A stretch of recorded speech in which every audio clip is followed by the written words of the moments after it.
नमस्कार श्रोते हो, साई भक्तिसार चॅनलमध्ये तुमचं सर्वांचं मी मनपूर्वक स्वागत करीत आहे। मी तुम्हाला या व्हिडिओमध्ये भगवद्गीतेतील अध्याय 7वा अध्यायाचं नाव आहे ज्ञान विज्ञान योग। ज्ञान विज्ञान योगामध्ये भगवान श्रीकृष्णांनी अर्जुनाला भगवत ज्ञानाबद्दल उपदेश केलेला आहे। या अध्यायामध्ये एकूण 30 श्लोक आहेत। जर कोणी चॅनलवरती नवीन असाल तर चॅनल सबस्क्राईब करा, व्हिडिओ आवडला तर लाईक करा, शेअर करा, तसेच कमेंट बॉक्समध्ये ओम नमो भगवते वासुदेवाय किंवा राम कृष्ण हरी असं लिहा। श्री गणेशाय नमः, श्री सरस्वती नमः, ओम नमो भगवते वासुदेवाय नमः, ओम नमः शिवाय, ओम साईनाथाय नमः। श्री भगवान उवाच मया सक्तमना पार्थ योगं युज्युन्मदाश्रय असंशयं समग्रं मम यथा न्यास्यसि तच्छृणु।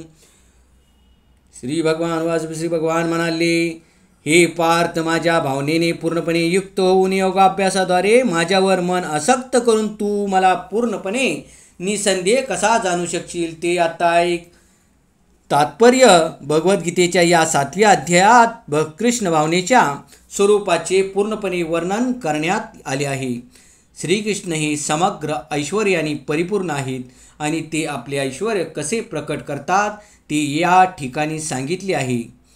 तसेच या अध्यायात श्रीकृष्णावर आसक्त होणाऱ्या 4 प्रकारच्या भाग्यशाली व्यक्तींचे आणि श्रीकृष्णांचा कधी स्वीकार न करणाऱ्या 4 प्रकारच्या दुर्भागी व्यक्तींचे वर्णन आहे। भगवद्गीतेच्या प्रथम 6 अध्यायात जीवाचे वर्णन विविध प्रकारच्या योग पद्धतीद्वारे स्वतःला आत्मसाक्षात्काराप्रत उन्नत करण्या इतपत समर्थ असणारा अप्राकृत चेतन आत्मा असे करण्यात आले आहे। 6व्या अध्यायाच्या शेवटी स्पष्टपणे सांगण्यात आले आहे की श्रीकृष्णांवरील मनाची स्थिर एकाग्रता किंवा दुसऱ्या शब्दात सांगायचे तर कृष्ण भावना म्हणजे सर्व प्रकारच्या योगाची परिपूर्णता होय। मनुष्याने जर आपले मन श्रीकृष्णावर केंद्रित केले तरच तो परम सत्याला पूर्णपणे जाणू शकतो। निर्विशेष ब्रह्मयोगी किंवा अंतर्यामी परमात्म्याची अनुभूती म्हणजे परम सत्याचे परिपूर्ण ज्ञान नव्हे, कारण ही अनुभूती केवळ आंशिक असते। पूर्ण आणि यथारूप ज्ञान होणे म्हणजे श्रीकृष्णांचे ज्ञान होणे होय आणि कृष्ण भावनाभावित व्यक्तीला सर्व गोष्टींचा उलगडा होतो। पूर्णपणे कृष्ण भावनाभावित मनुष्य जाणतो की श्रीकृष्ण म्हणजे संशयातील अशा ज्ञानाची परमावधी आहे। विविध प्रकारचे योग म्हणजे कृष्ण भावनेच्या पथावरील पायऱ्या आहेत। जो प्रत्यक्षपणे कृष्ण भावनेचा स्वीकार करतो त्याला आपोआपच ब्रह्मज्योतीचे आणि परमात्म्याचे पूर्ण ज्ञान होते। कृष्ण भावनेच्या योगाभ्यासाद्वारे मनुष्याला परम सत्य जीव, भौतिक प्रकृती आणि साधन सामग्री सहित त्यांचे प्राकट्य या सर्व गोष्टीचे पूर्णपणे ज्ञान होते। म्हणून मनुष्याने 6व्या अध्यायाच्या शेवटच्या श्लोकामध्ये सांगितल्याप्रमाणे योगाभ्यास केला पाहिजे। शास्त्रामध्ये सांगितल्याप्रमाणे भगवान श्रीकृष्णांच्या ठायी मनाची एकाग्रता 9 विधी भक्तीद्वारे शक्य होते। या 9 विधी भक्तीमध्ये श्रवणम सर्वप्रथम आणि महत्त्वपूर्ण आहे। म्हणून भगवंत अर्जुनाला सांगतात की त्रछृणु म्हणजे तू माझ्याकडून ऐक। श्रीकृष्णापेक्षा अधिक श्रेष्ठ प्रमाणित व्यक्ती कोणीच असू शकत नाही। म्हणून त्यांच्याकडून श्रवण केल्यामुळे मनुष्याला पूर्णपणे कृष्ण भावना भावित होण्याची सुसंधी प्राप्त होते। यास्तव मनुष्याने शैक्षणिक ज्ञानाने गर्विष्ठ आणि घमंडखोर झालेल्या अभक्तांकडून श्रवण न करता प्रत्यक्ष श्रीकृष्णांकडून किंवा त्यांच्या विशुद्ध भक्ताकडून ज्ञान प्राप्त केले पाहिजे। श्रीमद्भागवतातील प्रथम स्कंदातील 2ऱ्या अध्यायामध्ये परम सत्य भगवान श्रीकृष्णांना जाणण्याच्या या विधीचे वर्णन पुढीलपणे करण्यात आले आहे। शृण्वतां शोकता कृष्ण पुण्यश्रवणकीर्तन हद्यन्तस्तो भद्राणि विधुनोति स्वस्तनातां नष्टप्रायोष्णभद्रेषु नित्यं भागवत सेवयाम् भगवत्युत्तश्लोके भक्तिर्भवति नैष्टिकी तदा रजस्तभौमो भावा कमलो बाध्ययश्वये चेत ऐतरना विद्वस्थितम् असत्ये प्रसिद्धितम् यौवं प्रसन्नमनसो भगवत भक्तियोगत भगवत तत्त्वविज्ञानं मुक्तसङ्गं स्य जायते विद्यते हृदयग्रन्थिषु छन्द्यते सर्वसंशया क्षीयन्ते चास्य कर्माणि दृष्टयमात्मनीश्वरे वेदामधून कृष्ण कथा श्रवण करणे किंवा भगवद्गीतेद्वारे प्रत्यक्ष श्रीकृष्णाकडून श्रवण करणे म्हणजेच पुण्यकर्म आहे. आणि जो कृष्ण कथा श्रवण करतो त्याला प्रत्येकाच्या हृदयात स्थित असणारे भगवान श्रीकृष्ण साकेत सख्यत्वाने वागवतात. आणि जो निरंतर त्यांचे श्रवण करण्यात तल्लीन झाला आहे त्या भक्ताला ते शुद्ध करतात. या प्रकारे भक्ताच्या ठिकाणी सुप्त असणारे दिव्य ज्ञान साहजिकच विकसित होते. भक्त श्रीमद भागवतातून किंवा भगवत भक्ताकडून कृष्णकथेचे जितके अधिक श्रवण करतो तितकी त्याची भगवत भक्तीवरील निष्ठा दृढ होते. भगवत भक्तीच्या विकासामुळे मनुष्य रज आणि तमोगुणापासून मुक्त होतो आणि यामुळेच काम आणि लोभ इत्यादींचा क्षय होतो. जेव्हा या विकृती नष्ट होतात तेव्हा भक्त आपल्या विशुद्ध सत्वावस्थेमध्ये स्थित होतो. भक्तीमुळे तो प्रसन्न होतो आणि भगवत तत्व विज्ञानाचे त्याला पूर्णपणे ज्ञान होते. याप्रमाणे भक्तियोगामुळे भौतिक आसक्तीरूपी कठीण गाठ भेदली जाते आणि मनुष्य असंशयम समग्रम अर्थात परम सत्य पुरुषोत्तम भगवंतांना जाणण्याच्या स्तराप्रत उन्नत होतो. म्हणून श्रीकृष्ण किंवा त्यांच्या भक्ताकडून केवळ श्रवण केल्याने मनुष्य भगवत तत्व जाणू शकतो, म्हणजे कृष्ण तत्व जाणू शकतो. श्लोक नंबर 2. ज्ञानं तेऽहं सविज्ञानमिदं वक्ष्याम्यशेषतः यज्ज्ञात्वा निहवियोऽन्यज्ञातवेमवशिष्यते. प्रत्यक्ष ज्ञान आणि दिव्य ज्ञान हे दोन्ही प्रकारचे ज्ञान मी तुला पूर्णपणे सांगतो. हे जाणल्यावर तुला आणखी काही जाणावयाचे शिल्लक राहणार नाही. तात्पर्य पूर्ण ज्ञानामध्ये प्राकृत जगताचे ज्ञान, त्यामागील आधारभूत चेतन तत्वानी या दोहोंच्या उगमाचे ज्ञान यांचा समावेश होतो. हे दिव्य ज्ञान आहे. भगवंतांना अर्जुनाला उपयुक्त ज्ञान सांगावायचे आहे, कारण अर्जुन हा श्रीकृष्णांचा अंतरंग भक्त आणि सखा होता. 4थ्या अध्यायाच्या प्रारंभी भगवंतांनी हेच सांगितले होते आणि आता पुन्हा या म्हणण्याला त्यांनी पुष्टी दिली आहे. प्रत्यक्ष भगवंतापासून चालत आलेल्या गुरुशिष्य परंपरेद्वारे केवळ भगवत भक्ताला परिपूर्ण ज्ञानाची प्राप्ती होऊ शकते. म्हणून सर्व कारणांचे कारण आणि सर्व प्रकारच्या योगाभ्यासाच्या ध्यानाचा एकमेव विषय असणारे भगवंत हे सर्व ज्ञानाचे उगमस्थान आहेत. ते जाणण्या इतपत मनुष्याने बुद्धिमान असले पाहिजे.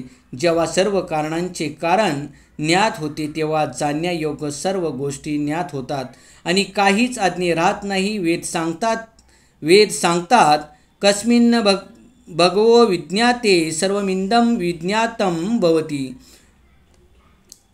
श्लोक नंबर 3. मनुष्याणां शस्त्रेषु कश्चिदत्यति सिद्धये यततामपि सिद्ध्वा न क्वचिन्मानवेत्ति तत्त्वतः. सहस्रावधी मनुष्यापैकी एखादाच सिद्धी प्राप्त करण्याचा प्रयत्न करतो आणि सिद्धी प्राप्त करणाऱ्या त्या मनुष्यापैकी एखादाच मला तत्त्वच जाणतो. तात्पर्य मनुष्यांचे विविध स्तर आहेत आणि हजारो मनुष्यापैकी एखाद्या मनुष्यालाच आत्मा म्हणजे काय, शरीर म्हणजे काय आणि परम सत्य म्हणजे काय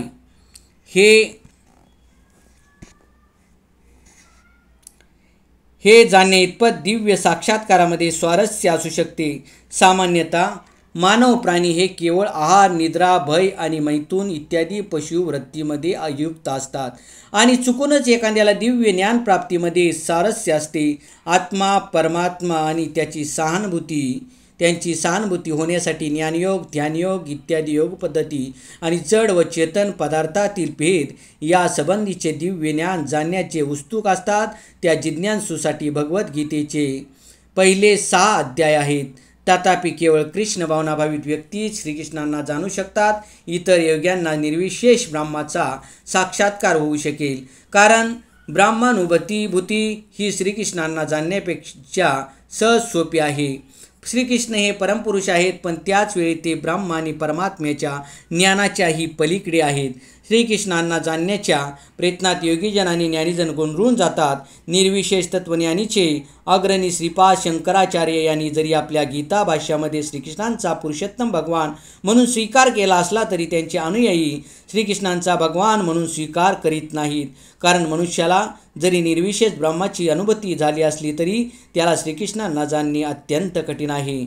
श्रीकृष्ण हेच पुरुषोत्तम भगवान, सर्व कारणांचे परमकारण, आदिपुरुष श्री गोविंद आहेत. ईश्वर परमकृष्ण सच्चिदानंद विग्रह, अनादिरादि दीर्घोविंद, सर्व कारणम.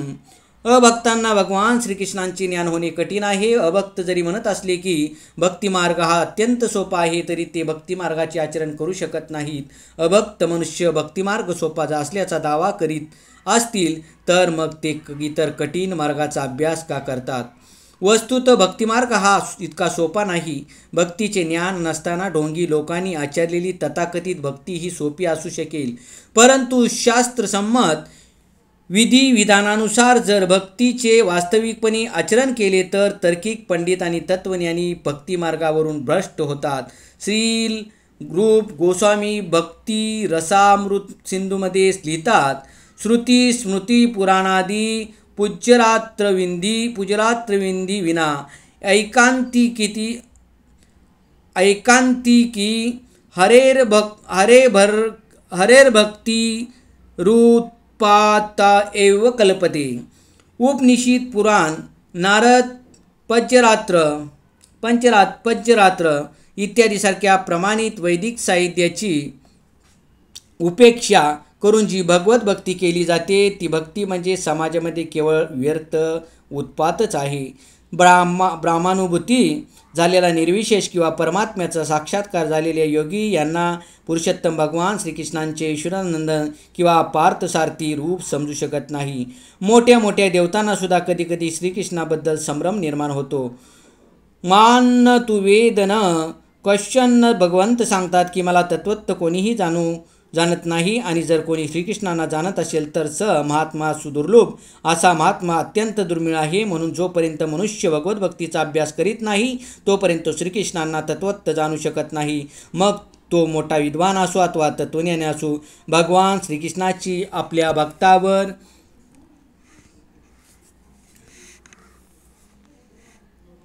असीम कृपा असल्या कारणाने केवळ शुद्ध भक्तांना सर्व कारणांचे कारण असणारे, सर्व शक्तिमान आणि सर्व ऐश्वर्याने युक्त असणारे, बल, यश, स्त्री, सौंदर्य, ज्ञान आणि वैराग्य या अचिंत्य आणि दिव्य गुणांनी युक्त असणाऱ्या भगवान श्रीकृष्णामधील गुणांचे अल्पज्ञान होऊ शकते. ब्राह्मणानुभूतीची परमावधी म्हणजे भगवान श्रीकृष्ण आहेत आणि केवळ भक्तच त्यांना तत्वतच जाणू शकतात.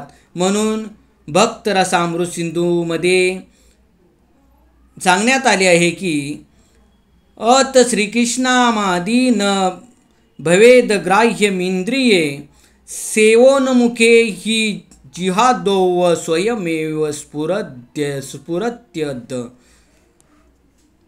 अपूर्ण आणि मंद इंद्रियाद्वारे कोणीही भगवान श्रीकृष्णांना तत्वत जाणू शकत नाही, परंतु भक्तांनी केलेल्या भगवंताच्या प्रेममयी सेवेमुळे प्रसन्न होऊन ते स्वतः भक्तापुढे प्रगट होतात. श्लोक नंबर 4. भूमिरापो नलो वायुः खं मनो बुद्धिरेवच अहंकार इति यं मे भिन्ना प्रकृतिरष्टधा. पृथ्वी, पाणी, अग्नी, वायू, आकाश, मन, बुद्धी आणि अहंकार या 8 माझ्या भिन्न प्राकृतिक शक्ती आहेत. तात्पर्य: भगवत विज्ञानामध्ये भगवंताच्या स्वरूप स्थितीचे आणि त्याच्या विविध शक्तीचे विश्लेषण केले जाते. भौतिक शक्तीला प्रकृती असे म्हणतात किंवा सात्वत तंत्रात सांगितल्याप्रमाणे भगवंताच्या विविध पुरुष अवतारांची शक्ती असे म्हणतात.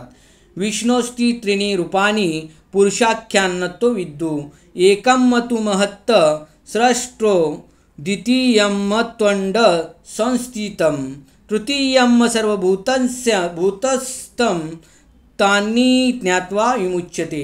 प्राकृत सृष्टीच्या निर्मितीकरता भगवान श्रीकृष्णांचे विस्तारित रूप 3 विष्णुरूपे धारण करते. पहिले महाविष्णू हे रूप महत्त्व नावाच्या संपूर्ण भौतिक शक्तीची निर्मिती करते. दुसरे गर्भोदकाशायी विष्णू हे रूप प्रत्येक ब्रह्मांडामध्ये वैविध्यपूर्ण निर्मिती करण्यासाठी प्रवेश करते. तिसरे क्षुरोदकशायी विष्णू हे रूप सर्व ब्रह्मांडामध्ये सर्वव्यापी परमात्मा म्हणून विस्तारित होते. परमात्मा अणुमध्ये उपस्थित असतो. जो कोणी या 3 विष्णू रूपांना जाणतो तो भौतिक जंजाळातून मुक्त होतो. हे भौतिक जग म्हणजे भगवंताच्या अनेक शक्तीपैकी एका शक्तीची अस्थायी अभिव्यक्ती आहे. भौतिक प्रकृतीतील सर्व कार्यांचे मार्गदर्शन हे या 3 विष्णू रूपांद्वारे केले जाते. या पुरुषांना अवतार असे म्हटले जाते.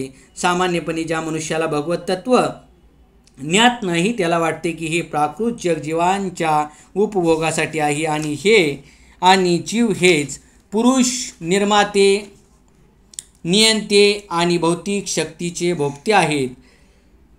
भगवद्गीतेत सांगितल्याप्रमाणे नास्तिकांचा हा निष्कर्ष खोटा आहे. प्रस्तुत श्लोकामध्ये श्रीकृष्ण हे प्राकृत सृष्टीचे अधिकारण असल्याचे सांगण्यात आले आहे. प्राकृत सृष्टीचे घटक म्हणजे भगवंताच्या विभाची शक्ती आहेत. निर्विशेषवाद्यांचे लक्ष्य ब्रह्मज्योती ही सुद्धा वैकुंठ लोकातील अभिव्यक्त झालेली आध्यात्मिक शक्ती आहे. वैकुंठ लोकामध्ये ज्याप्रमाणे आध्यात्मिक वैविध्य आहे त्याप्रमाणे ब्रह्मज्योतीमध्ये नाही आणि निर्विशेषवादी या ब्रह्मज्योतीचा शाश्वत परम लक्ष्य म्हणून स्वीकार करतात. परमात्मा रूप ही क्षुरोदकशाही विष्णूंचे अस्थायी सर्वव्यापी रूप आहे. भगवत धामात परमात्मा रूपाची अभिव्यक्ती नित्य असत नाही. म्हणून वास्तविक परम सत्य म्हणजे भगवान श्रीकृष्ण आहेत. ते सर्व शक्तिमान पुरुष आहेत आणि विविध प्रकारच्या भिन्न आणि अंतरंगा शक्तींनी युक्त आहेत. वर सांगितल्याप्रमाणे भौतिक शक्तीमध्ये 8 प्रधान अभिव्यक्ती आहेत. यापैकी प्रथम म्हणजे पृथ्वी, पाणी, अग्नी, वायू आणि आकाश होत. यांना स्थूल किंवा विराट सृष्टी म्हटले जाते आणि यामध्ये शब्द, स्पर्श, रूप, रस आणि गंध या 5 इंद्रिय विषयांचा समावेश करण्यात आला आहे. विज्ञानात या 10 तत्वांशिवाय इतर कशाचाही समावेश नसतो. परंतु मन, बुद्धी, अहंकार या इतर 3 तत्वाकडे भौतिकवाद्यांनी दुर्लक्ष केले आहे. मानसिक क्रियांचा अभ्यास करणाऱ्या तत्त्वज्ञानांना सुद्धा पूर्ण ज्ञान नसते, कारण त्यांना सर्व गोष्टीचे उद्गम भगवान श्रीकृष्णांचे ज्ञान नसते. मिथ्य अहंकार, मी आणि माझी हा सांसारिक जीवनाचा मूलाधार आहे आणि यामध्ये भौतिक क्रिया करणाऱ्या 10 इंद्रियाचा समावेश आहे. बुद्धी ही संपूर्ण भौतिक सृष्टी किंवा महत्त्वाचा निर्देश करते. म्हणून भगवंताच्या 8 भिन्न शक्तीद्वारे भौतिक जगताची 24 तत्वे अभिव्यक्त होतात. ही 24 तत्वे म्हणजे नास्तिक सांख्य तत्वज्ञानाची विषयवस्तू आहे. मूलतः ही सारी तत्वे म्हणजे भगवान श्रीकृष्णांच्या शक्तींचा उपशाखा आहेत आणि त्या त्यांच्यापासून भिन्न होतात. परंतु अल्पज्ञ सांख्य तत्वज्ञानांना श्रीकृष्ण हेच सर्व कारणांचे कारण आहेत हे ज्ञात नसते. भगवद्गीतेत सांगितल्याप्रमाणे सांख्य तत्वज्ञानाच्या विवेचनाचा विषय म्हणजे भगवान श्रीकृष्णांच्या केवळ बहिरंग शक्तीची अभिव्यक्ती होय. श्लोक नंबर 5. अपरेयमी तस्तना प्रकृती विद्वी मे पराम जीवभूतान महाभावो यंदय्यधार्यते जगत. हे महाभाव अर्जुना, या व्यतिरिक्त माझी आणखी एक श्रेष्ठ अशी पराप्रकृती आहे जिच्यामध्ये जीवांचा समावेश आहे. हे जीव कनिष्ठ भौतिक प्रकृतीच्या साधनांचा उपभोग घेतात. तात्पर्य या श्लोकामध्ये स्पष्ट सांगण्यात आले आहे की जीव हे भगवंताची पराप्रकृती आहेत. अपरा प्रकृती ही पृथ्वी, पाणी, अग्नी, वायू, आकाश, मन, बुद्धी, अहंकार या विविध तत्वांद्वारे प्रकट होते. भौतिक प्रकृतीचे स्थूल आणि सूक्ष्म हे दोन्ही प्रकार कनिष्ठ शक्तीपासून उत्पन्न होतात. विविध हेतूंसाठी या कनिष्ठ शक्तीचा उपयोग करणारे जीव म्हणजे भगवंताची परा किंवा श्रेष्ठ प्रकृती आहे आणि या शक्तीमुळे संपूर्ण भौतिक जगत कार्य करते. जीव किंवा श्रेष्ठ शक्तींनी चालना दिल्या वाचून भौतिक विश्व कार्यरत होण्यास असमर्थ असते. शक्तींचे नियंत्रण हे सदैव शक्तिमानाद्वारे केले जाते आणि म्हणून जीवांना स्वतंत्र अस्तित्व नसते. ते सदैव भगवंताच्या नियंत्रणाखाली असतात. अल्पबुद्धी लोकांना वाटते त्याप्रमाणे जीव हे कधीही भगवंताप्रमाणे शक्तिमान नसतात. भगवंत आणि जीवामधील भेदांचे वर्णन श्रीमद भागवतात पुढील प्रमाणे करण्यात आले आहे. अपरिमिता ध्रुवास्तनुभूतो भूतो यदि सर्वगता स्तरीन शास्यतेति नियमो ध्रुवनेतरता अजनीचनयन्मयं तद्विमुच्य नियन्तृ भवेत् सममनुजानतां यदमतं मतदृष्टतया. हे भगवंत, जर देहधारी जीव ही तुमच्याप्रमाणेच शाश्वत आणि सर्वव्यापी असते तर ते तुमच्या नियंत्रणाखाली राहिले नसते. जर देहधारी जीव ही तुमच्याप्रमाणे शाश्वत आणि सर्वव्यापी असते तर ते तुमच्या नियंत्रणाखाली राहिले नसते. परंतु जीव हे तुमच्या सूक्ष्म शक्ती आहेत असे जर मान्य केले तर ते तुमच्या श्रेष्ठ नियंत्रणाखाली असल्याचे तत्काळ सिद्ध होते. म्हणून यथार्थ मुक्ती म्हणजे जीवांनी तुमच्या आधिपत्याला शरण जाणे होय आणि या शरणागतीमुळे जीव सुखी होऊ शकतात. जीव केवळ आपल्या स्वरूपस्थितीचे नियंत्रक होऊ शकतात. म्हणून जीव आणि भगवंत सर्व बाबतीत समानच आहेत. या अद्वैतवादाचा पुरस्कार करणारे अल्पज्ञानी लोक हे चुकीच्या आणि दुष्ट मताने प्रभावित झालेले असतात. भगवान श्रीकृष्ण हेच केवळ नियंत्रक आहेत आणि सर्व जीव हे त्यांच्या नियंत्रणाखाली आहेत. जीव म्हणजे भगवंताची पराशक्ती आहे. कारण गुणात्मक दृष्ट्या जीव हे भगवंतासारखेच आहेत, परंतु परिमाणात्मक दृष्ट्या हे भगवंताशी कधीच बरोबरी करू शकत नाही. स्थूल आणि सूक्ष्म अपराशक्तीचा उपयोग करीत असताना पराशक्तीला आपल्या वास्तविक आध्यात्मिक मन आणि बुद्धीचे विस्मरण होते. असे विस्मरण त्याला जड तत्वाच्या प्रभावामुळे होते. परंतु जेव्हा जीव भौतिक मायेशक्तीच्या प्रभावातून मुक्त होतो तेव्हा त्याला मुक्तिपदाची प्राप्ती होते. मायेच्या प्रभावामुळे मिथ्या अहंकाराला वाटते की मी जड पदार्थ आहे आणि सर्व भौतिक लाभ माझे आहेत. जेव्हा जीव सर्व बाबतीत परमेश्वराशी एकरूप होण्याच्या संकल्पनेसहित सर्व प्रकारच्या भौतिक संकल्पनातून मुक्त होतो तेव्हा त्याला आपल्या स्वरूप स्थितीचा साक्षात्कार होतो. म्हणून मनुष्य या निष्कर्षाप्रत येऊ शकतो की गीतेनुसार जीव हे श्रीकृष्णांच्या अनेक शक्तीपैकी एक शक्ती आहेत आणि जेव्हा ही शक्ती भौतिक दोषातून मुक्त होते तेव्हा ती पूर्णपणे कृष्ण भावनाभावित किंवा मुक्त होते. श्लोक नंबर 6.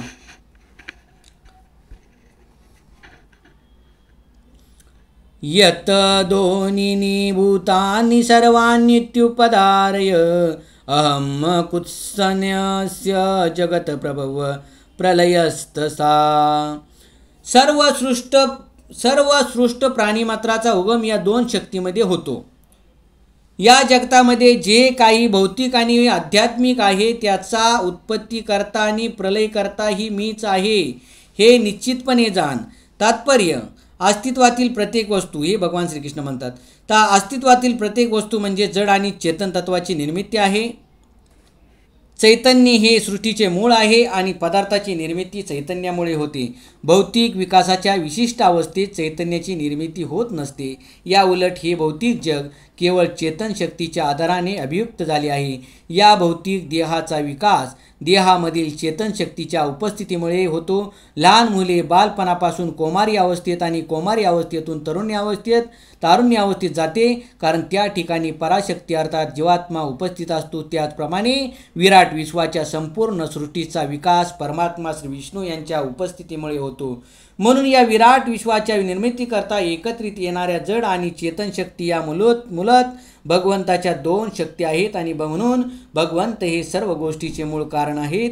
भगवंताचा अंश असणारे जीव हे गगनचुंबी इमारत, मोठा कारखाना किंवा शहराच्या निर्मितीस कारणीभूत असू शकतील, परंतु ते विराट ब्रह्मांडाच्या निर्मितीस कारणीभूत असू शकत नाही. विराट ब्रह्मांडाच्या निर्मितीस विराट आत्मा म्हणजेच परमात्मा कारणीभूत असतो. भगवान श्रीकृष्ण हे सूक्ष्मजीव आणि परमात्म्याचे कारण आहेत, म्हणून ते सर्व कारणांचे कारण आहेत. त्याला कठोपनिषदात पुष्टी दिली आहे.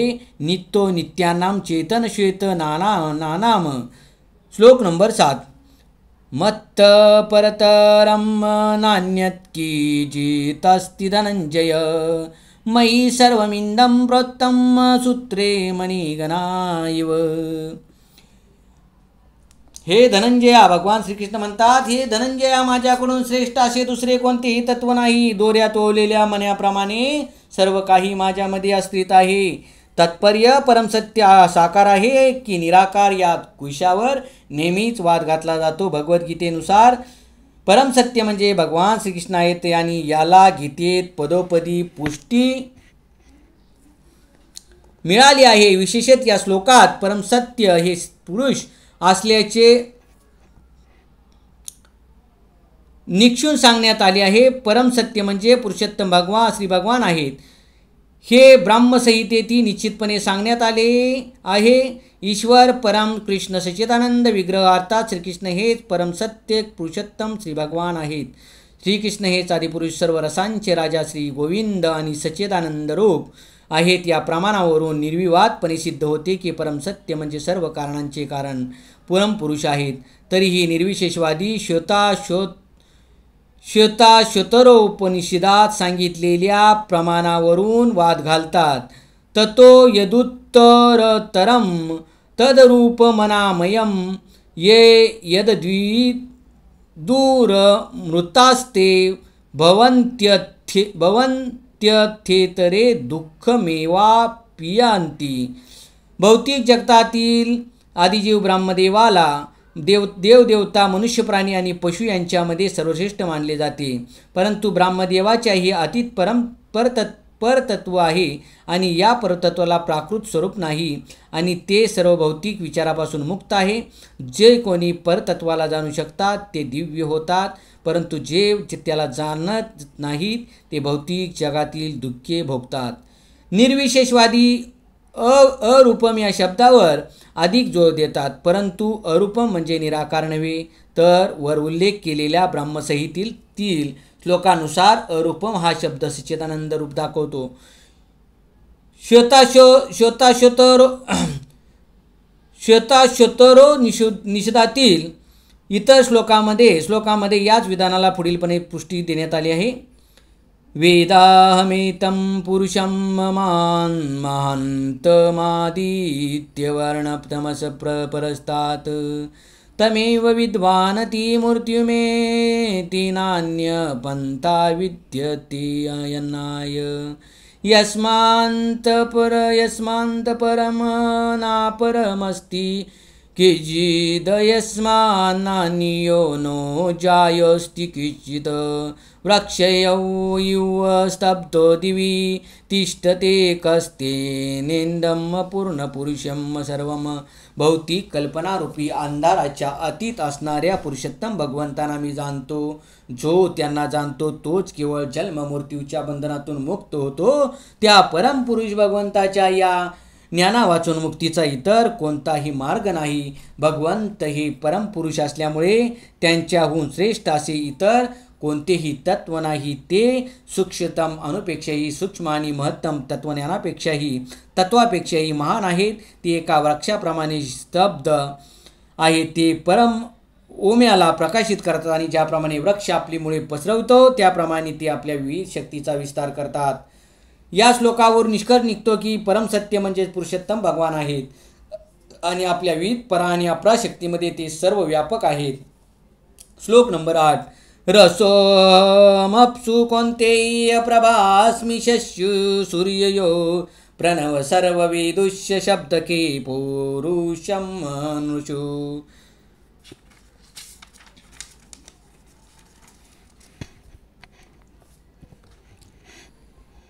भगवान श्रीकृष्ण म्हणतात अर्जुनाला, हे कोणतया पाण्यामधील रस मी आहे, चंद्र आणि सूर्याचा प्रकाश मी आहे, वैदिक मंत्रामधील ओंकार मी आहे, आकाशातील शब्द मी आणि मनुष्यामधील सामर्थ्य मी आहे. तात्पर्य, आपल्या विविध परा आणि अपराशक्तीद्वारे भगवंत सर्वव्यापी कसे आहे, सर्वव्यापी कसे आहेत याचे वर्णन या श्लोकामध्ये करण्यात आले आहे. भगवंतांना प्रथम त्यांच्या विविध शक्तीद्वारे जाणता येते आणि या रीतीने त्याची निर्विशेष अनुभूती होते. ज्याप्रमाणे सूर्यलोकातील अधिष्ठात्री देवता एक पुरुष आहे आणि त्याच्या सर्वव्यापी शक्ती सूर्यप्रकाशाद्वारे त्याच्या सर्वव्यापी रूपाची अनुभूती होते, त्याचप्रमाणे भगवंत जरी आपल्या शाश्वत धामामध्ये निवास करीत असले तरी त्यांच्या सर्वव्यापी विविध शक्तीद्वारे त्यांची अनुभूती होते. रुची किंवा रस हा पाण्याचा गुणधर्म आहे. समुद्राचे पाणी पिणे कोणालाही आवडत नाही, कारण पाण्याची शुद्ध चव मिठाच्या मिश्रणामुळे खारट झालेली असते. पाण्याबद्दलचे आकर्षण हे पाण्याच्या चवीच्या शुद्धतेवर अवलंबून असते आणि ही विशुद्ध चव किंवा रस म्हणजे भगवंताची एक शक्ती आहे. निर्विशेषवादी हा पाण्याच्या चवीद्वारे भगवंताची पाण्यातील उपस्थिती जाणतो आणि साकारवादी सुद्धा भगवंतानी कृपा करून मनुष्याची तहान भागवण्याकरता शुद्ध गोड पाणी पुरवल्याबद्दल भगवंताचे गुणगान करतो. भगवंताच्या अनुभूतीचा हाच मार्ग आहे. वास्तविकपणे पाहता साकारवादी आणि निराकारवादी यांच्यात मुळीच मतभेद नाही. जो भगवंतांना जाणतो त्याला माहीत असते की साकारत्व आणि निराकारत्व हे दोन्ही एकाच वेळी सर्व पदार्थात विद्यमान असते आणि त्यांच्यात परस्पर विरोधाभास नसतो. म्हणून श्री चैतन्य महाप्रभूंनी आपला अचित्य भेदाभेद तत्व नामक दिव्य सिद्धांत प्रस्थापित केला. चंद्र आणि सूर्याचा प्रकाशी मूलत ब्राह्मज्योतीपासून उत्सर्जित होतो आणि ब्राह्मज्योती म्हणजे भगवंताचे निर्विशेष तेज आहे. प्रत्येक वैदिक मंत्राच्या आरंभी असलेला प्रणव अथवा ओंकार हा दिव्य शब्द भगवंतांनाच संबोधतो. भगवान श्रीकृष्णांना त्यांच्या असंख्य नावांनी संबोधण्यास निर्विशेषवादी घाबरतात, म्हणून ते ओंकार या दिव्य ध्वनीचा उच्चार करणे पसंत करतात, परंतु ते जाणत नाहीत की ओंकार म्हणजे श्रीकृष्णांचे शाब्दिक प्रतिनिधित्व आहे. कृष्ण भावना ही सर्वव्यापी आहे आणि जो कृष्ण भावना जाणतो तो धन्य होय. जे श्रीकृष्णांना जाणीत नाहीत ते मायेच्या बंधनात आहेत आणि म्हणून श्रीकृष्णांचे ज्ञान होणे म्हणजे मुक्ती आणि श्रीकृष्णाबद्दलचे अज्ञान म्हणजे बंधन होय. श्लोक नंबर 9. पुण्यो गंध पृथिव्यामच्च तेजस्वास्मि विभावसौ जीवनं सर्वभूतेषु तपस्वास्मि तपस्वीषु. पृथ्वीचा मूळ सुगंध मी आहे आणि अग्नीमधील उष्णता मी आहे. भगवान श्रीकृष्ण म्हणतात सर्व जीवामधील जीवनशक्ती मी आहे आणि सर्व तपस्व्याचे तप मी आहे. तात्पर्य, जे विकाररहित असते त्याला पुण्य पार्थात मूळ असे म्हणतात.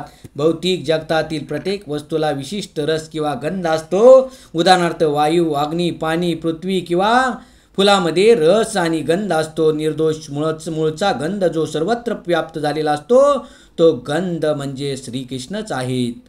त्याचप्रमाणे प्रत्येक गोष्टीला विशिष्ट अशी मूळ चव असते आणि रसायनाच्या मिश्रणाद्वारे ही चव बदलता येते. म्हणून प्रत्येक वस्तूला मूळ रूपात थोड्याफार प्रमाणामध्ये वास, गंध अथवा चव असते. विभावसु म्हणजे अग्नी होय. अग्नीशिवाय आपण स्वयंपाक करू शकत नाही, कारखाने चालवू शकत नाही इत्यादी, आणि हा अग्नी म्हणजे श्रीकृष्ण आहेत. अग्नीमधील उष्णता म्हणजे श्रीकृष्ण आहेत. आयुर्वेदानुसार अपचन हे पोटातील मंदाग्नीमुळे होते, म्हणून पचनक्रिया करता देखील अग्नी आवश्यक आहे. यास्तव कृष्ण भावनेमध्ये आपल्याला पृथ्वी, पाणी, अग्नी, वायू आणि प्रत्येक चेतन तत्व, सर्व रसायने आणि सर्व भौतिक तत्वांचे उगम हे श्रीकृष्ण असल्याची जाणीव होते. मनुष्याचे आयुष्य ही श्रीकृष्णावरच आधारित असते. त्यामुळे श्रीकृष्णांच्या कृपेने मनुष्य आपले आयुष्य वाढवू शकतो अथवा कमी करू शकतो. म्हणून कृष्ण भावना ही प्रत्येक क्षेत्रात सक्रिय आहे. श्लोक नंबर 10. बीजं मां सर्वभूतानां विद्वी पार्थ सनातनं बुद्धिर्बुद्धिमतामस्मि तेजस्तेजस्विनामहं. भगवान श्रीकृष्ण अर्जुनाला म्हणतात, हे पार्थ, अस्तित्वातील सर्व वस्तूंचे बीज, बुद्धिमानाची बुद्धी आणि सर्व शक्तिमानाची शक्ती मी असल्याचे जाण. तात्पर्य, श्रीकृष्ण हे प्रत्येक वस्तूंचे बीज आहेत. चर आणि अचर असे विविध प्रकारचे जीव आहेत. पशु, पक्षी, मनुष्य आणि इतर अनेक जीव हे चर प्राणी आहेत, तर वृक्ष आणि वेली हे अचर आहेत. ते हलू शकत नाहीत, केवळ उभे राहू शकतात. एकूण 84 लाख योनी आहेत. त्यापैकी काही चर आहेत तर काही अचर आहेत, परंतु सर्वांच्या जीवनाचे बीज श्रीकृष्णच आहेत. वेदामध्ये सांगितल्याप्रमाणे ब्रह्मा किंवा परम सत्यापासून सर्व गोष्टींचा उगम होतो. श्रीकृष्ण हेच परब्रह्म आहेत. ब्रह्म हे निर्विशेष निराकार आहे आणि परब्रह्म हे साकार आहे. श्रीमद भगवद्गीतेत सांगितल्याप्रमाणे ब्रह्म हे परब्रह्माचे स्थित आहे. म्हणून वस्तुतः श्रीकृष्ण हेच प्रत्येक गोष्टीचे उगम आहेत. श्रीकृष्ण हे मूळ आहेत. ज्याप्रमाणे वृक्षाचे पालन त्याच्या मुळापासून होते, त्याप्रमाणे श्रीकृष्ण हे प्रत्येक गोष्टीचे मूळ असल्यामुळे ते या भौतिक सृष्टीतील प्रत्येक वस्तूचे पालन करतात. याची पुष्टी कठोपनिषदात करण्यात आली आहे.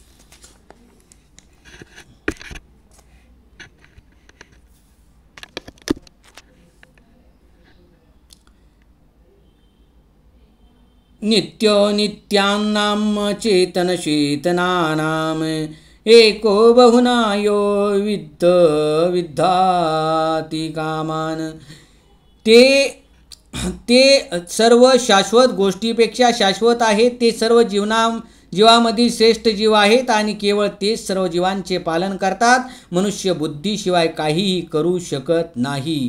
आणि श्रीकृष्ण सांगतात की बुद्धीचे मूळ ही तेच आहेत. मनुष्य बुद्धिमान असल्याखेरीज भगवान श्रीकृष्णांना जाणू शकत नाही. श्लोक नंबर 11. बलं बलवंतां चाहं कामरागविवर्जितं धर्माविरुद्धो भूतेषु कामोऽस्मि भरतवर्षभ. मी बलवानांचे बल आहे. जे काम तसेच आसक्तीरहित असते ते भरत श्रेष्ठ. अर्जुन, धर्मतत्वाविरुद्ध नसणारा काम ही मीच आहे. तात्पर्य, बलवान मनुष्याने आपल्या बळाचा उपयोग वैयक्तिक आक्रमणासाठी न करता दुर्बलाच्या संरक्षणार्थ केला पाहिजे. त्याचप्रमाणे धर्मतत्वानुसार कामजीवन हे इंद्रिय तृप्तीसाठी नसून केवळ प्रजोत्पादन करण्यासाठी आहे. त्यानंतर आपल्या संततीला कृष्ण भावनाभावित करणे ही मातापित्यांची जबाबदारी आहे. श्लोक नंबर 12. ये चैवं सात्विका भावा राजा सास्ताम साश्वये मत्तये वेत्ति तान् विद्वीन तोहम तेषु तिमायी. सात्विक, राजसिक किंवा तामसिक हे सर्व भाव माझ्या शक्तीनेच अभिव्यक्त. सात्विक, राजसिक किंवा तामसिक हे सर्व भाव माझ्या शक्तीनेच अभिव्यक्त होतात. एका दृष्टीने मी सर्व काही आहे, परंतु मी स्वतंत्र आहे. मी प्राकृतिक गुणाच्या अधीन नाही, उलट तेच माझ्या अधीन आहेत. भौतिक जगतातील सर्व प्राकृतिक क्रिया 3 प्राकृतिक गुणाच्या प्रभावाखाली होत असतात. या प्राकृतिक गुणांची निर्मिती जरी भगवान श्रीकृष्णापासून झाली असली तरी श्रीकृष्ण गुणांच्या अधीन नसतात. उदाहरणार्थ, राष्ट्राच्या कायद्यानुसार मनुष्याला शिक्षा होऊ शकते, परंतु कायदे बनवणारा राजा कायद्यांच्या अधीन नसतो. त्याचप्रमाणे भौतिक प्रकृतीचे सत्व, रज आणि तम हे 3 गुण भगवान श्रीकृष्णापासून निर्माण होतात, परंतु भगवान श्रीकृष्ण या गुणांच्या अधीन नाहीत, म्हणून ते निर्गुण आहेत. अर्थात ते प्राकृतिक गुण जरी भगवंतापासून प्रकट झाले असले तरी त्यांचा भगवंतावर कधीही परिणाम होत नाही. भगवंताचा एक विशिष्ट गुण आहे. श्लोक नंबर 13. त्रिभुर्गुणमय्येव भारवैरेवि सर्वमिन्दं जगत मोहितं मनाभिजानाति माभेभ परमवेयम्. त्रिगुणांनी मोहित झाल्यामुळे हे संपूर्ण जगत त्रिगुणातीत आणि अविनाशी असे माझे स्वरूप जाणीत नाहीत. तात्पर्य, संपूर्ण जगत प्रकृतीच्या 3 गुणामुळे मोहित झाले आहे. त्रिगुणांनी जे गोंधळलेले असतात ते जाणू शकत नाही की भगवान श्रीकृष्ण हे भौतिक प्रकृतीच्या अतीत आहेत. भौतिक प्रकृतीच्या प्रभावामुळे प्रत्येक जीवाला विशिष्ट प्रकारचे शरीर असते आणि त्यानुसार विशिष्ट प्रकारच्या मानसिक आणि शारीरिक क्रिया असतात. प्रकृतीच्या त्रिगुणात कार्य करणाऱ्या मनुष्यांचे 4 वर्ग असतात. जे सत्वगुणामध्ये असतात त्यांना ब्राह्मण म्हटले जाते. रजगुणात जे असतात त्यांना क्षत्रिय म्हटले जातात. श्रोत्यांनो, बरोबर ऐका. प्रकृतीच्या त्रिगुणात कार्य करणाऱ्या मनुष्यांचे 4 वर्ग असतात. ते जे सत्वगुणामुळे मध्ये असतात त्यांना ब्राह्मण म्हटले जाते. रजगुणात जे असतात त्यांना क्षत्रिय म्हटले जाते. जे राजस आणि तामस या दोन्ही गुणांनी युक्त असतात त्यांना वैश्य म्हटले जाते. तसेच पूर्णपणे तमोगुणामध्ये असतात त्यांना क्षुद्र म्हटले जाते. यांच्यापेक्षाही खालच्या पातळीचे जे आहेत ते पशु होत. तथापि या उपाधी कायमच्या नसतात.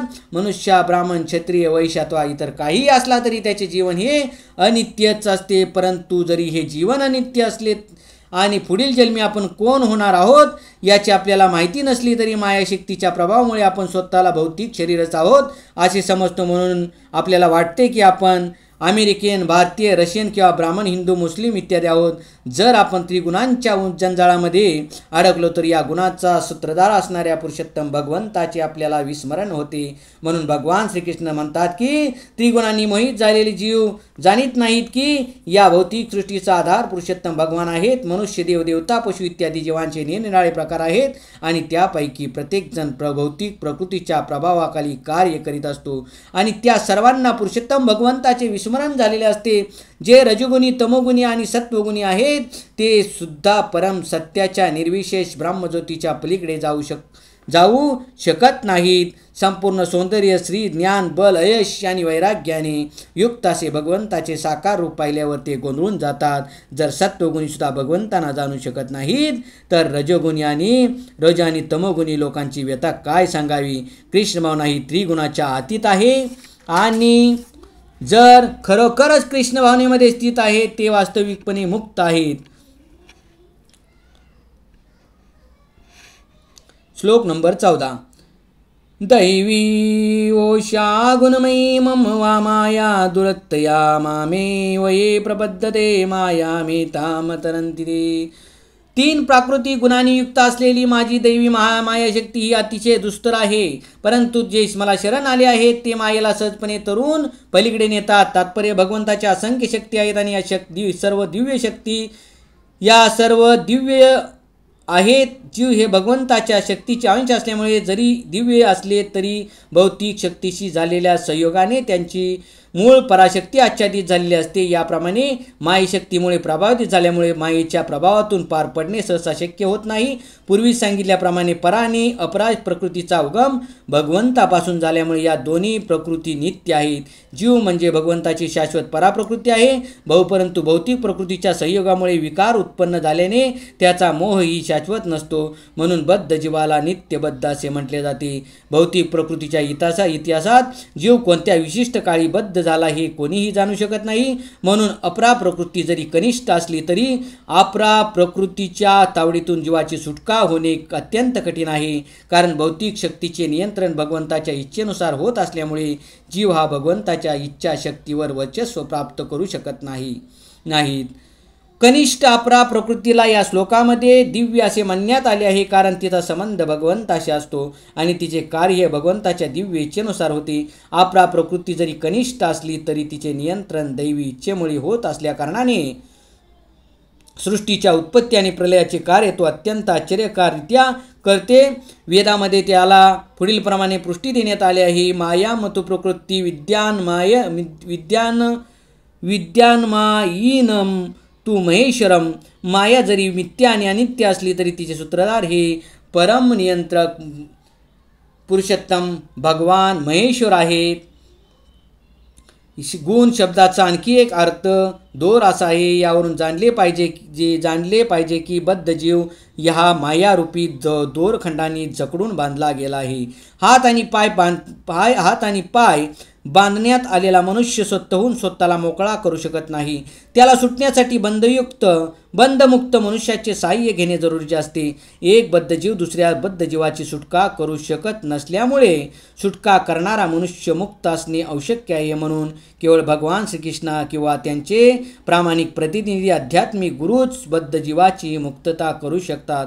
अशा श्रेष्ठ सहाय्यकाच्या अभावी मायेच्या बंधनातून मुक्त होऊ शकत नाही. भगवत भक्ती किंवा कृष्ण भावनेमुळे मनुष्य अशी मुक्ती प्राप्त करू शकतो. श्रीकृष्ण हे माया शक्तीचे अधिपती असल्यामुळे बद्ध जीवाला मुक्त करण्याची आज्ञा ते आपल्या दुस्तर शक्तीला देऊ शकतात. शरणागत जीवावरील अहैतुकी कृपेमुळे आणि मूलत भगवंताचा पुत्र असलेल्या जीवावरील पितृतुल्य वात्सल्यामुळे भगवंत त्याला अशी मुक्ती प्रदान करतात. म्हणून भौतिक प्रकृतीच्या निष्ठुर बंधनातून मुक्त होण्याचा एकमेव मार्ग म्हणजे भगवंताच्या चरणकमलांना शरण जाणे होय. माम एव हे शब्द महत्त्वपूर्ण आहेत. माम म्हणजे ब्राह्म, शिव किंवा इतर कोणीही नसून केवळ श्रीकृष्णच होत. ब्रह्मदेव आणि शिव हे अत्यंत महान असले आणि प्राय श्री विष्णूच्या समकक्ष असले तरी असे रजगुणी आणि तमगुणी अवतार बद्ध जीवाला मायेच्या बंधनातून मुक्त करू शकत नाही. दुसऱ्या शब्दात सांगायचे तर ब्रह्मदेव किंवा शिव हे सुद्धा मायेच्या अधीन आहेत. केवळ श्री विष्णूच हेच मायेचे अधिपती आहेत आणि म्हणून केवळ तेच बद्ध जीवाला मुक्त करू शकतात. वेद तमेव विदित्वा अर्थात केवळ श्रीकृष्णांना जाणल्यानेच स्वतंत्र होणे शक्य आहे. या वेदवचनात या गोष्टींची पुष्टी करतात.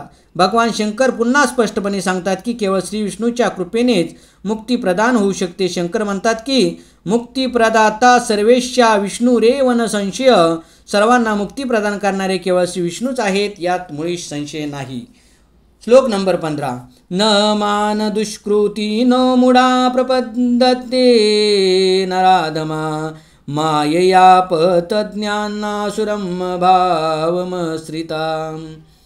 जे अत्यंत मूर्ख आणि दुष्ट आहेत, नराधम आहेत, ज्यांचे ज्ञान मायेमुळे नष्ट झाले आहे आणि जे असुरांची नास्तिक प्रवृत्ती धारण करतात ते मला शरण येत नाहीत.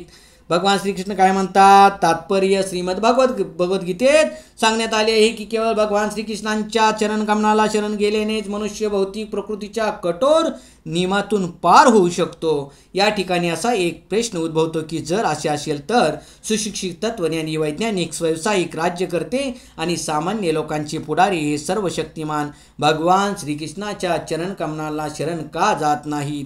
भौतिक प्रकृतीच्या बंधनातून मुक्ती प्राप्त करण्यासाठी मानवजातीचे पुढारी विविध प्रकारे अनेक जन्मामध्ये दृढ योजनाबद्ध आणि खडतर प्रयत्न करीत आहेत. परंतु जर भगवान श्रीकृष्णांच्या केवळ चरणकमलाला शरण गेल्याने मुक्ती प्राप्त होत असेल तर मग हे बुद्धिमान आणि परिश्रम करणारे लोक या सुगम मार्गाचा अंगीकार का करीत नाहीत? गीतेमध्ये या प्रश्नाचे उत्तर स्पष्टपणे देण्यात आले आहे. ब्रह्मदेव, शिव, कपिल, चतुष्कुमार, मनु, व्यास, देवल, असित, जनक, प्रल्हाद, बली आणि त्यानंतर मध्वाचार्य, रामानुजाचार्य, श्री चैतन्य महाप्रभू यासारखे समाजातील खरोखरी विद्वान पुढारी आणि इतर अनेक तत्वज्ञानी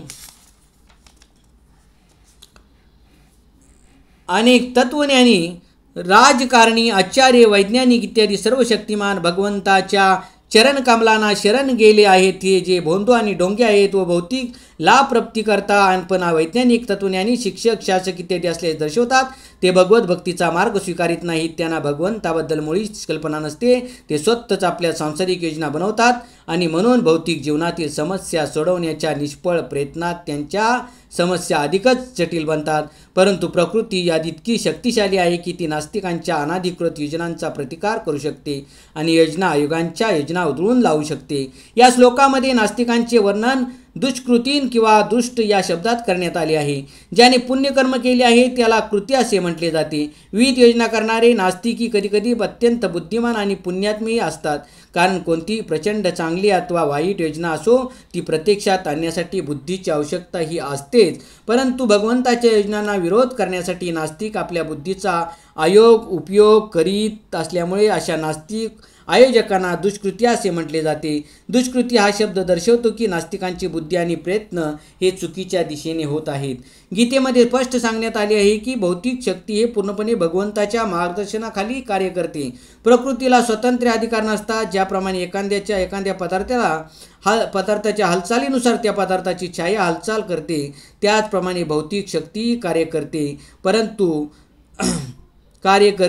परंतु तरीही भौतिक शक्ती ही अत्यंत बलशाली आहे आणि नास्तिकवादी आहे आपल्या निरीश्वरवादी वृत्तीमुळे प्रकृती कशा रीतीने कार्य करीत असते किंवा भगवंताच्या योजना काय आहेत हे जाणू शकत नाही. रज तसेच तमोगुणाच्या प्रभावामुळे नास्तिकवाद्यांच्या सर्व योजना निष्फळच ठरतात. उदाहरणार्थ हिरण्यकशिपू आणि रावण हे दोघेही भौतिकदृष्ट्या विद्वान तत्वज्ञानी, वैज्ञानिक, शासक आणि शिक्षक होते, परंतु त्यांच्या सर्व योजना धुळीत मिळाल्या. या दुष्कृतन किंवा दुष्ट लोकांचे पुढीलप्रमाणे 4 प्रकार असतात. पहिला आहे मूढ. हे लोक भारवाहक कष्टाळू जनावरांप्रमाणे अतिशय मूर्ख असतात. त्यांना आपल्या कष्टांचे फळ स्वतःच भोगवायची इच्छा असते, म्हणून ते भगवंतांना कर्मफल अर्पण करू इच्छित नाहीत. ओझेकरी जनावरांचे नमुनेदार उदाहरण म्हणजे गाढव. या गरीब जनावराला त्याचा मालक अतिशय कष्ट करावयास भाग पाडतो. गाढवाला आपण रात्रदिवस खरोखर कोणासाठी काबळ कष्ट करीत आहोत ते माहीत नसते. थोडेफार गवत खाऊन आपले पोट भरण्यातच तो समाधानी राहतो. मालक आपल्याला मारील या भीतीने तो थोडा वेळ झोपतो आणि गाढविणीच्या लाथा वारंवार खात आपली कामवासना तृप्त करतो. कधीकधी तो कविता आणि तत्वज्ञान गातो, परंतु त्याच्या कर्कश ओरडण्याने इतरांना मात्र त्रास होतो. सकाम कर्मे करणाऱ्या मूर्खाची अशी स्थिती आहे, कारण आपण कुणासाठी कर्म केले पाहिजे याचे त्याला ज्ञान नसते. कर्म हे यज्ञप्रित्यर्थ असल्याचे त्याला माहीत नसते. बऱ्याचदा स्वयंनिर्मित कामाचे ओझे कमी करण्याकरता जे लोक दिवसरात्र अत्यंत काबड कष्ट करीत असतात ते असे म्हणताना आढळतात की जीवाच्या स्वरूप परिस्थितीबद्दल जाणून घेण्यासाठी आपल्याला मुळीच वेळ नाही. अशा मूढ लोकांसाठी क्षणिक भौतिक सुख म्हणजे जीवनाचे सर्वस्व असते, परंतु वस्तुत आपल्या कर्मफलाच्या अत्यंत छोट्या भागाचाच ते उपभोग घेऊ शकतात. कधीकधी भौतिक लाभाकरता ते दिवसरात्र झोपे वाचून घालवतात आणि जर त्यांना उदरव्रण झालेला असेल किंवा अपचन झाले असेल तर ते प्राय काही अन्न न खाण्यातच समाधान मानतात. आपल्या तथाकथित मालकाच्या फायद्याकरता ते दिवसरात्र काबड कष्ट करण्यात मग्न असतात. आपल्या खऱ्या मालकाविषयी अज्ञान असल्यामुळे सकामकर्मी धनलोभीची सेवा करण्यात आपला बहुमूल्य वेळ व्यर्थ दवडतात. दुर्दैवाने असे लोक सर्व अधिपतीचे अपरम अधिपती भगवंतांना कधी शरण जात नाहीत किंवा त्यांच्याबद्दल योग व्यक्तीकडून श्रवण करण्यास वेळही काढत नाहीत. विष्ठा खाणारे डुक्कर तूप आणि साखर यापासून बनवलेल्या मिठाईकडे मुळीच लक्ष देत नाही. त्याचप्रमाणे मूर्ख कर्मी मनुष्य अविश्रांतपणे चंचल भौतिक जगाच्या इंद्रिय तृप्ती करवणाऱ्या गोष्टीबद्दल ऐकत राहतो, परंतु भौतिक जगाला चालना देणाऱ्या शाश्वत चेतन तत्वाबद्दल ऐकण्यासाठी त्याच्याकडे फारच कमी वेळ असतो. नंबर 2, दुसरा जो दुष्कृती अर्थात दुष्ट लोकांचा प्रकार आहे त्यांना नराधम किंवा मनुष्यातील सर्वात नीच मनुष्य असे म्हणतात. नर म्हणजे मनुष्य आणि अधम म्हणजे नीच होय. जीवाच्या 84 लाख योनीपैकी 4 लाख मनुष्य योनी आहेत. यापैकी अनेक नीच मनुष्य योनी आहेत व त्यातील बहुतेक सर्वजण असंस्कृत असतात. ज्यांच्यासाठी सामाजिक, राजकीय आणि धार्मिक विधिविधाने आहेत त्या म्हणजे सुसंस्कृत योनी आहोत. ज्यांचा सामाजिक आणि राजकीयदृष्ट्या विकास झाला आहे परंतु त्यांना धर्मतत्वे नाहीत ते नराधम समजले जातात. तसेच भगवतविहीन धर्म असू शकत नाहीत, कारण परमसत्याला जाणणे आणि मनुष्याचा भगवंताशी असणारा संबंध जाणणे हाच धर्मतत्वाचे पालन करण्यामागचा उद्देश असतो. गीतेमध्ये भगवान श्रीकृष्ण स्पष्टपणे सांगतात की माझ्यापेक्षा श्रेष्ठ असे कोणतेही प्रमाण नाही आणि मीच परमसत्य आहे. मनुष्याने सर्वशक्तिमान परमसत्य भगवान श्रीकृष्णांशी असणारे आपल्या विस्मृत शाश्वत संबंधाचे पुनर्जीवन करणे हा सुसंस्कृत मनुष्य जीवनाचा उद्देश आहे. जो कोणी ही संधी गमावतो त्याला नराधम म्हणण्यात येते. शास्त्रामधून आपल्याला कळून येते की जेव्हा मूल मातेच्या गर्भाशयात असते तेव्हा ते स्वतःच्या सुटकेकरता प्रार्थना करते करते आणि गर्भाशयातून बाहेर येतात आपण केवळ भगवंताची सेवा करू असे वचन देते. जेव्हा मनुष्य संकटात असतो तेव्हा त्याने भगवंताची प्रार्थना करणे हे स्वाभाविकच आहे, कारण जीवाचा भगवंताशी नित्य संबंध असतो आणि प्रस्तुती झाल्यानंतर मूल मायाशक्तीच्या प्रभावाने जन्मावेळी चाललेल्या वेदना तसेच त्याच्या उद्धारकर्त्यालाही विसरते. मुलामध्ये सुप्त अवस्थेत असलेल्या दिव्य चेतनेची पुनर्जागृती करणे हे पालकांचे कर्तव्य आहे. धर्मसंहिता असणाऱ्या मनुस्मृतीनुसार वर्णाश्रम पद्धतीमुळे भगवद्गीत भावनेचे पुनर्जीवन करण्यासाठी 10 संस्काराच्या किंवा शुद्धीकरणाच्या विधी आहेत. तथापि जगातल्या कोणत्याही भागात कोणत्याही विधीचे पालन केले जात नाही. म्हणून 99.9% लोक हे नराधम आहेत. जेव्हा सारे लोक नराधम होतात तेव्हा स्वाभाविकपणे त्यांचे संपूर्ण तथाकथित शिक्षण बलशाली भौतिक प्रकृतीच्या प्रभावामुळे निष्फळ ठरते. गीतेतील आदर्शानुसार ब्राह्मण कुत्रा, गाय, हत्ती आणि चांडाळाला संभावाने पाहतो तोच खऱ्या अर्थाने विद्वान मनुष्य होय. तीच शुद्ध भक्ताची दृष्टी असते. भगवंताचे अवतार असणारे आद्य गुरु श्री नित्यानंद प्रभू यांनी जगाई मदाई या नराधम भावांचा उद्धार केला आणि अत्यंत नीच मनुष्यालाही शुद्ध भक्ताची कृपा कशा प्रकारे प्राप्त होते हे दाखवून दिले. म्हणून भगवंतांनी निंद्य ठरवलेल्या नराधम केवळ शुद्ध भक्तांच्या कृपेनेच आपली आध्यात्मिक भावना पुनर्जागृत करू शकतो. भागवत धर्माचा प्रसार करताना श्री चैतन्य महाप्रभूंनी उपदेश केला आहे की लोकांनी भगवंताच्या संदेशाचे नम्रपणे श्रवण केले पाहिजे आणि या उपदेशाचे सार म्हणजेच श्रीमद भगवद्गीता होय. अत्यंत नीच आणि नराधामांचाही केवळ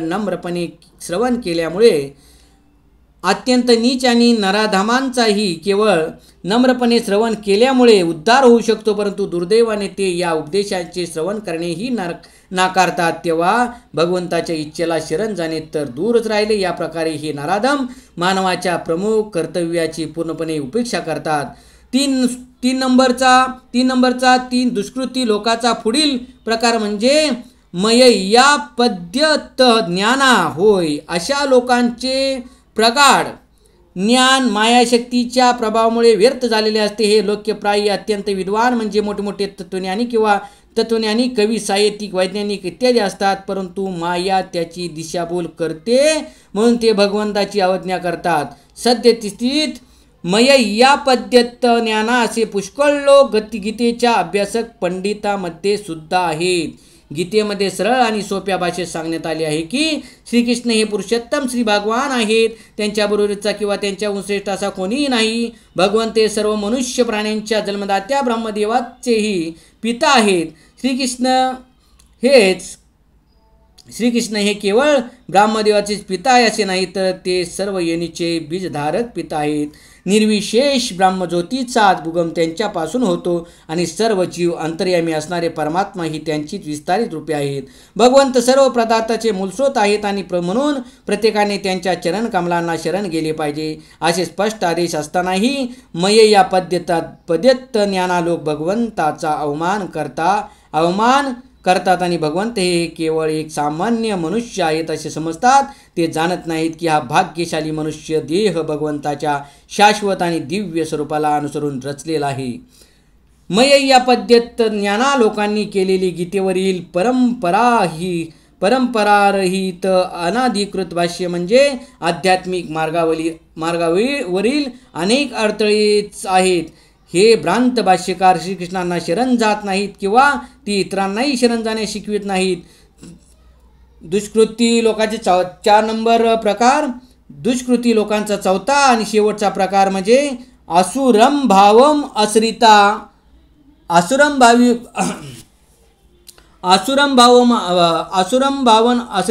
लोक बघा.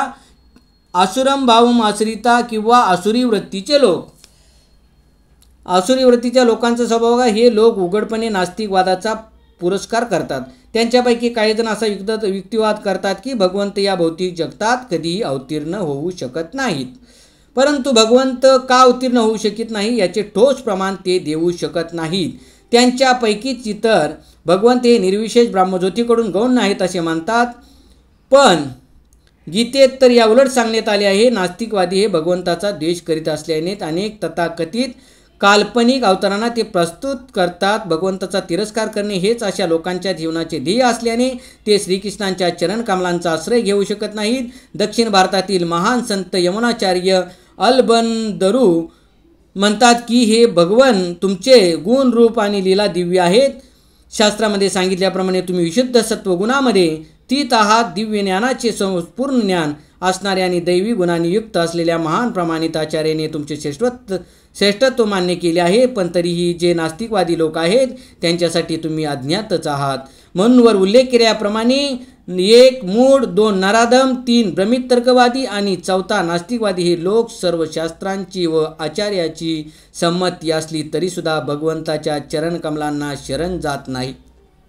पुंडलिकावरट श्री ज्ञानदेव तुकाराम, पंढरनाथ महाराज जे, गोपाळ कृष्ण महाराज जे, सांबजन महादेव कैलासपती. ओम नमो भगवते वासुदेवाय नमः. ओम नमः शिवाय. ओम साईनाथाय नमः. रामकृष्ण हरी. श्रोते हो, मी हा अध्याय इथेच थांबवतो. तुमचा निरोप घेतो. धन्यवाद.